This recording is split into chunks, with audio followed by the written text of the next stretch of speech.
Oh, hi. What are you doing? Trying to fly. Have you succeeded? Unfortunately, no. Do you need help in trying to fly? Yes. Okay then. Let me show you how to fly. The basic method of flying is to exert a force upwards on yourself.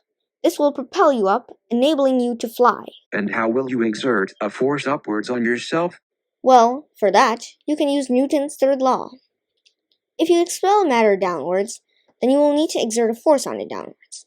By Newton's third law, forces come in equal and opposite pairs.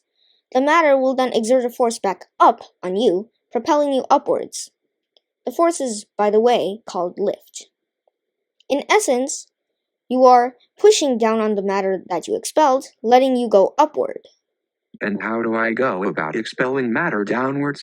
Well, in the case of helicopters, the propellers take air from the top and push it down, creating lift. Rockets throw their propellant downwards at high speeds, creating lift and letting them fly. And by changing the direction of their lift, they can control and steer their flight. But what about birds and planes? They just seem to move forward. How do they fly? Well, for them, it becomes a bit more complex. Let's examine the case of the plane first. The plane starts by turning on its jets. This expels matter backwards, creating a force propelling it forwards. As it gains speed, something spectacular happens. The wings are shaped in a way that causes the air on top to have to go faster than the air on the bottom. Because of something called Bernoulli's principle, the faster moving air will have lower pressure than the slower moving air, causing the lower high pressure air to push the plane up. Bird wings work in a similar way, except instead of using jet engines, they use their wings to move forward and generate lift. Okay then. I now know all about flying. Time to. Wait, don't go yet. There is one last method. What is it? Orbits.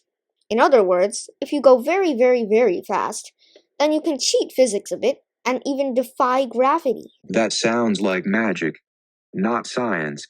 But it is true. If you go fast enough, you will fall, obviously. You will fall no matter what.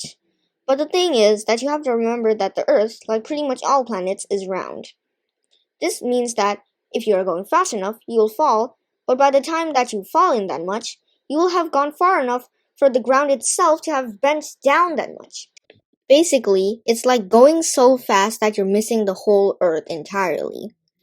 And if you do it right, you'll successfully be flying around the Earth at 26.1 kilometers per second, which is enough to go around the Earth in 25 minutes and 36 seconds. That is great.